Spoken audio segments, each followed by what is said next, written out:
Hi guys, welcome back to Tercel Talk, Frank Conversations. Hey, look, I wasn't going to do one quite this soon, but I've got to tell you, this morning I got pulled over by the Springfield police. Pulled over for the first time, and God, I can't remember when. Just a little background, if you're watching this, listening to this from someplace else in the world, Springfield, Oregon. It's a kind of the blue collar next door neighbor to Eugene, Oregon. The folks in Eugene tend to look down on Springfield. They find it very blue collar, very well, for lack of a better term, redneck. And I'm from North Carolina, so these are my peeps. I feel very much at home. As a matter of fact, when I first moved here, I heard the term Spring-tucky, implying that Springfield was very much, I guess, like Kentucky, backwards, rural, redneck, whatever. Again, I'm from that part of the country, so I thought, I'm home. I'm at a Chamber of Commerce meeting, Springfield Chamber of Commerce meeting, and they're trying to come up with a new tagline for the city of Springfield to attract business. So I thought, hey, I got it. I'm big on taglines. I went, get lucky, move your business to Spring-tucky. And the mayor was there, the police chief was there, the head of the Chamber of Commerce was there, and they took me aside after the meeting and they said, Frank, look, that whole Spring-tucky thing, we're trying to change our image. And I said, well, then we are going to have to sell some pickup trucks and buy a dental plan.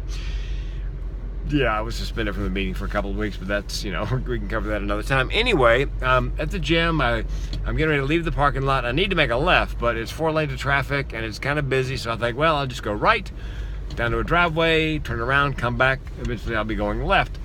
Except that there was an opening. I saw it. It was like a NASCAR race. I saw the opening forming where I could get all the way across 4 lanes of traffic into the right-hand lane so I could make a right-hand turn where I was going. So I did it, and I'm patting myself on the back because that was like an LA traffic move. I look in the rearview mirror, there's a Springfield police car. I'm like, oh man, was that legal what I just did? Turns out it is. But anyway, long story short, he follows me. I turn right, he follows me. The lights come on, the red and blues. I thought, oh man.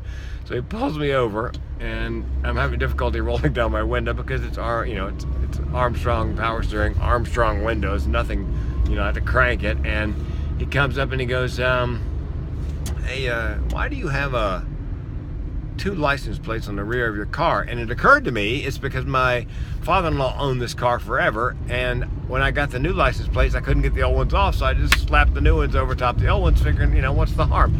Well, apparently that is suspicious to law enforcement types. Yeah, he said, what it is he thought maybe the car was stolen. It's an 84 Tercel. How low does your self-esteem have to be to steal an 84 Tercel wagon? I mean, the jail time is the same for a BMW. Why would you take a Tercel? It doesn't even have an alarm on it.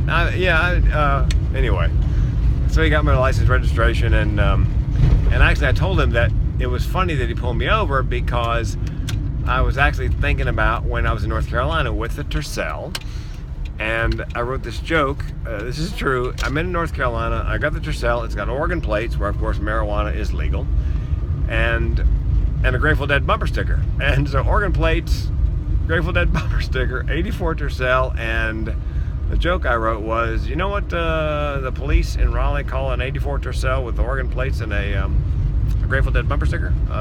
It's probable cause. I got pulled over half dozen times. Everybody thought I had weed on me. So anyway, that's an impromptu episode of Tercel Talk, Frank Conversations. I'll have something a little more organized tomorrow.